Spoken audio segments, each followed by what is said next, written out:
Hello and welcome to a new episode of Lost Gotham TV. This is the fourth in the series of videos reviewing Richard Laymon's books. Let's jump right in. And I apologize in advance if there's a little bit of background noise. My neighbors are being kind of loud right now.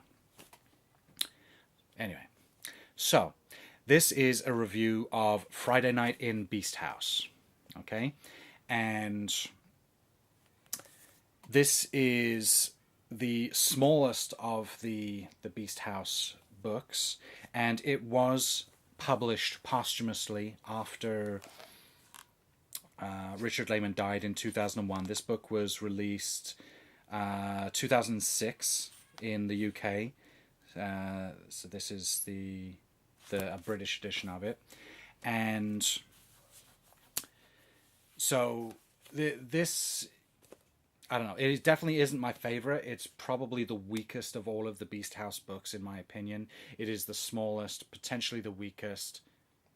But I don't know, even that said, it has some really clever things going on in here that are perhaps, just as clever, if not more clever, than things that happened in some of the earlier books, if that makes sense. Again, I don't want to go into too much detail and spoilers, but much like in the last episode, I talked about how it's not like these are just kind of thrown together kind of things where they're just there to make money.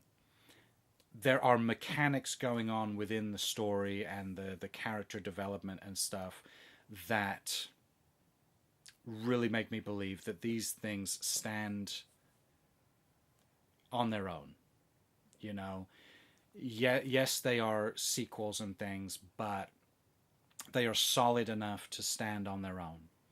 They are not weak, reheated, rewarmed over stories and things.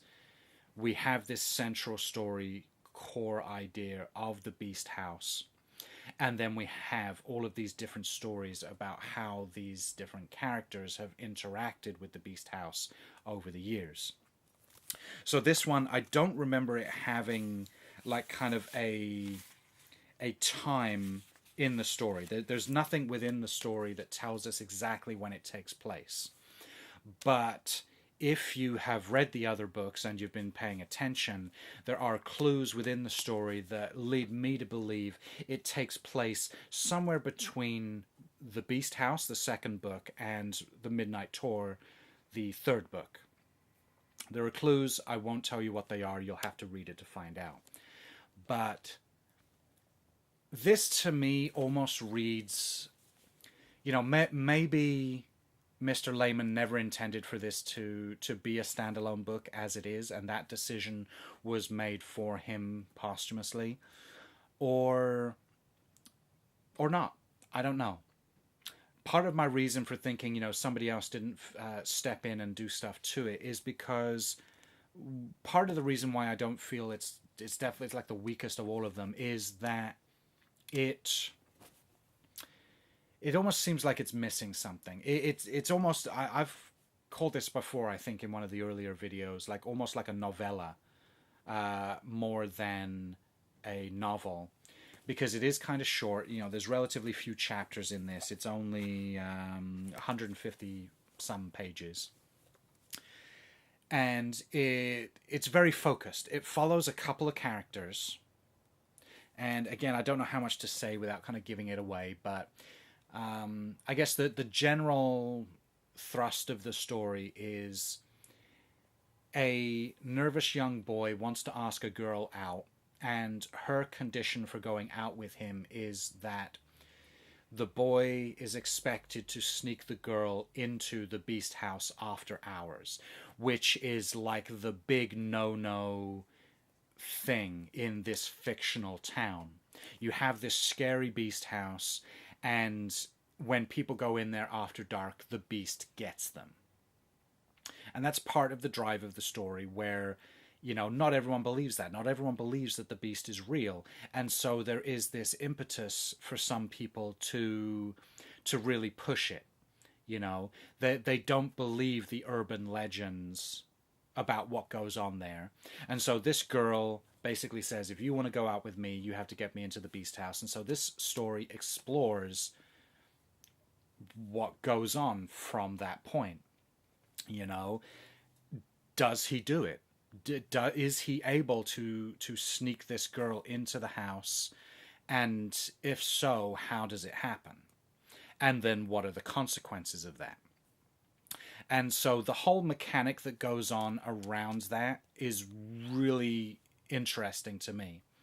But the fact that it is so focused makes me wonder whether or not this was part of another book, maybe a few chapters that got edited out of other books because it didn't really tie into the main story. Maybe it was like a subplot or something, and it was stripped out of other books.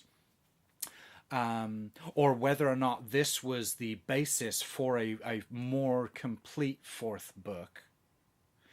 And he wrote this storyline, these several chapters, following what happens to these characters, and then he had intended to go back and write more story around these happenings. And he just never got to do that because of his untimely death. So there's some good and some bad here. And I missaid the name in one of my first videos. It is Friday Night in Beast House. I called it like Friday Night at the Beast House. Excuse my hiccups. So, yeah. I still recommend it, even though for me it is the weakest of the books.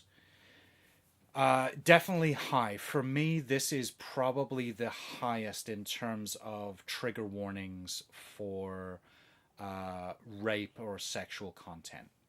You know, and if you've read the other books but you haven't read this, you might have some raised eyebrows right now. And you know, maybe I'm wrong. Maybe it's about equal with some of the other books.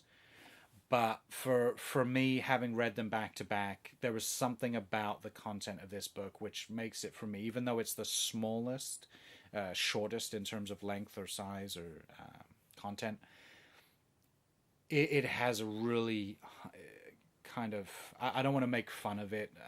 I call it a rapometer, but it really hits high on that kind of content. So there's definitely a warning there.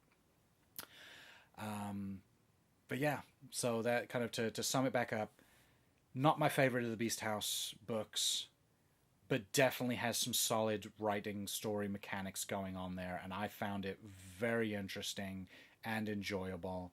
If you're a fan of Laymon, you won't be disappointed, I don't think. Definitely recommended, but read the other books first. For me, it's it adds to the other books. I'm not sure how I feel about it as a standalone story. Okay, so that's it. I will let you go, but I will see you next time.